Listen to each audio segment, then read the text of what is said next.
Hi guys, I'm Laura Vitale. On this episode of Laura in the Kitchen, I want to share with you really quickly how to make some holiday bark. Now, I've not made very many of these here on Laura in the Kitchen. I only have one other recipe of a peppermint bark, which you guys love, and I've heard from you in the past couple of videos if I could share with you a different take on it. This is one of my favorite things to make around this time of year because it's great to pick out, but it's really fantastic to give as a gift, and you can customize it 1,000,001 ways. Now, the reason why I call mine holiday is because it's got kind of the holiday colors. You're going to need some chocolate. I am using some semi-sweet chocolate chips. You're also going to need, for this particular bark, some shelled salt roasted pistachio. Look how nice and green that is.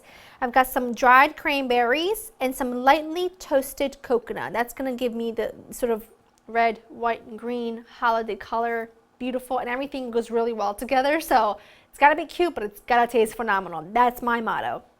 All right, what I want to do first is I want to melt my chocolate. You can do one or two things. You can do this over a double boiler, or you can do this in the microwave, which is what I like to do.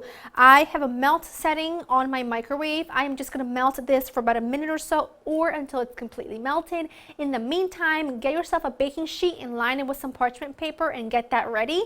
I'm going to go do that. I'm going to melt my chocolate, and then I'll show you the next step.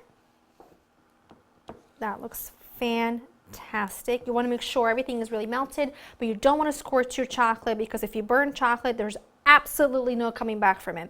Now, I'm going to take my melted chocolate, place that on my baking sheet that I have lined with parchment paper.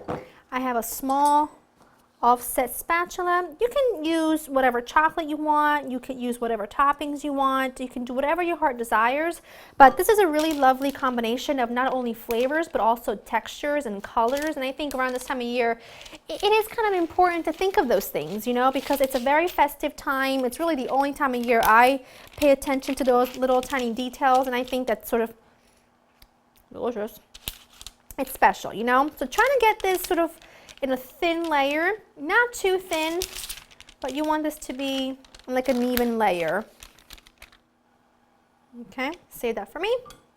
And then just top it with your desired toppings. I love salt roasted pistachios with chocolate. I think it's like the most amazing combination, but anything salty and chocolate I happen to love. I love all kinds of things. I can never, you know, I always say this is my favorite, that's my favorite, but you know, it's really, I love food. I love everything, and no matter what I'm in the mood for, it depends on what I'm in the mood for. That happens to be the favorite flavor of the week. I should be doing that.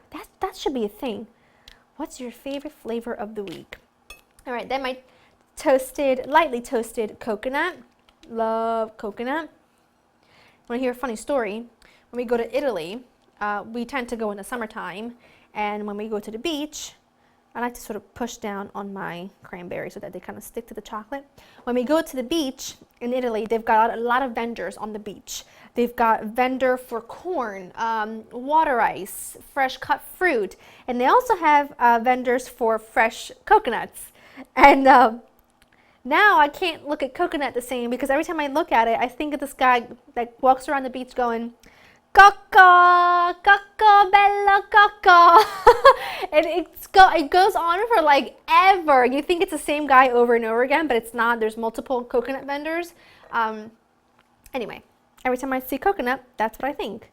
All right, so this is good enough for me. There really is no specific amounts of everything. It's just sort of like however much you like, whatever you want to add. You just make sure it's sticking so that once it hardens, it holds well. Now all this needs is like an hour or so to set, and then we'll break it up. We'll store it in a really cute tin, and I'll show you what it looks like when it's done. My bark is fully set. I actually ended up popping it in the fridge for a little bit so that I could set faster because I am so impatient. Now you can break this up with your hands if you want to, or you can cut it. You can do whatever your heart desires. It's a piece of chocolate, so I like to cut it into like irregular pieces, just like this, because that's how it should be. I have a really cute little tin here. See? Just like that. I have a really cute tin here that I'm going to actually store mine in because I'm going to bring this to Joe's family business tomorrow, and I'm going to hand it over. I'm going to hand it to everybody in the office so that they can share some, but for now, I'll be greedy and have some for myself. The pistachio is so good.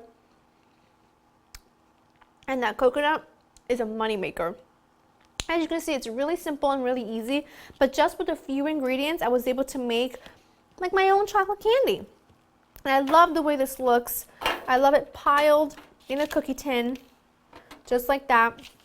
It looks really lovely and delicious and fun, and you can customize it so many different ways depending on what you have on hand, what you like, what flavor combination you like. Make it your own. The world is your pickle after all. Do what you like. I'm gonna have this one for myself. Go to laurainthekitchen.com to get the written recipe. I hope you've enjoyed spending time with me.